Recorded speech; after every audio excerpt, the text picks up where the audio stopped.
বিধায়কের মাফিয়া বাহিনীর দ্বারা আক্রমণ।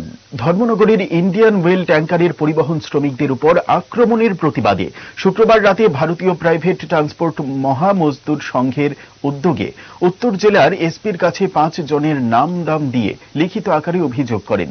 শ্রমিকরা জানান, যতক্ষণ পর্যন্ত শ্রমিকরা বিচার পাচ্ছে না ততক্ষণ পর্যন্ত ইন্ডিয়ান ওয়েলের ডিপো ধর্মনগর শাখা বন্ধ রাখা হবে। সেখান থেকে রাজ্যের বিভিন্ন প্রান্তে তেল সরবরাহ হচ্ছে প্রতিনিয়তই। অবশেষে ভারতীয় প্রাইভেট ট্রান্সপোর্ট মহা মজদুর সংঘের সভাপতি অসীম দত্ত শুক্রবার রাতে ছুটে গিয়ে শ্রমিকদের পাশে দাঁড়ান এবং বিধায়ক বিশ্ববন্ধু সেনের দিকে সরাসরি আঙুল তোলেন।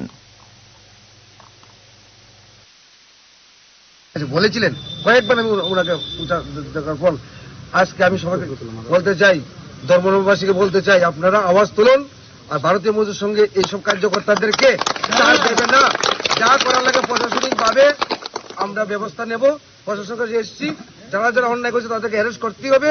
আর যদি কোনো পলিটিক্যাল পার্টি ভারতীয় মজদুর সঙ্গে কোনো কার্যকর্তাদের উপর হাত উঠায়, যা করার সে ব্যবস্থা আমরা নেব। আমি পার্টি প্রেসিডেন্টের সঙ্গে একটু কথা বলেছি যে আমাদের কোনো কার্যকর্তার উপরে ভারতীয় জনতা পার্টির কার্যকর্তা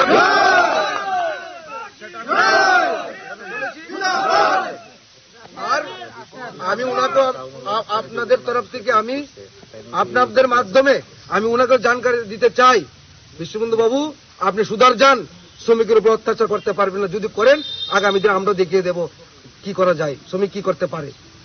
সারা ত্রিপুরা রাজ্যের শ্রমিক আপনার খিলাফ নামবে।